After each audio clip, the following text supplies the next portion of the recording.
alamin natin ang sitwasyon ngayong umaga kung saan dumating na sa Pasig RTC si KOGC founder Apollo Kibuloy para sa kasong qualified human trafficking.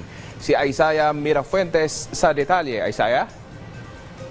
Yes, Daniel, andito pa tayo ngayon sa Pasig RTC. No? Kasalukuyan niya ay hinihintay natin yung paglabas ni Pastor Apollo Kibuloy sa coaster na sinakyan nila mula sa Camp Crame. Yan, nakikita nyo ngayon sa feed na pinapakita namin, nakalinya na yung mga pulis.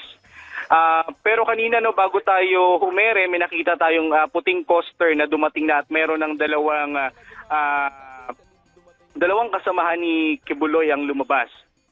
Pero sinisigurado pa natin hanggang sa ngayon kung sakay na ba nitong coaster na puti si Pastor Apollo Kibuloy. Makikita nyo ngayon sa aming feed ngayon yung coaster na puti na sinakyan ng iba pang kasamahan ni Pastor Apollo Kibuloy. Pero may natatanaw po tayo mga tao sa loob. No? Inaalam natin kung nandyan din si Pastor Apollo Kibuloy. Pero hanggang ngayon nakahanda ang ating mga kapulisan. Kanina nga napansin ko, no, habang nag-oobserba tayo dito maging sa rooftop ng parking lot ng Pasig RTC ay napakaraming pulis ang mga nakalinya. At maging yung mga alagad ng media dito ay hindi pinapayagang makalapit sa mismong pinto ng Pasig RTC dahil sa matinding seguridad. So, ayan Daniel, inaabangan natin. No, mukhang may lalabas na dito sa puting coaster.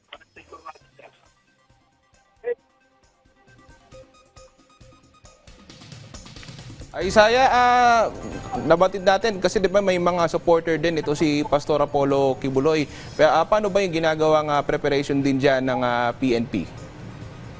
Sorry Daniel, medyo mahina, no? Pakiulit na lang ng sorry. Isaiah, kasi di ba may mga supporters din itong si Pastor Apollo Kibuloy. Paano naman pinaghahandaan ng PNP yung security preparations dyan? Yeah, tama ka Daniel, no?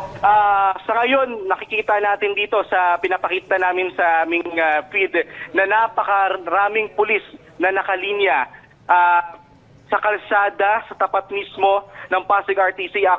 Actually, ayun, may mga nakita tayo mga, I think siguro mga legal counsel yon ni Kibuloy na pumasok sa loob.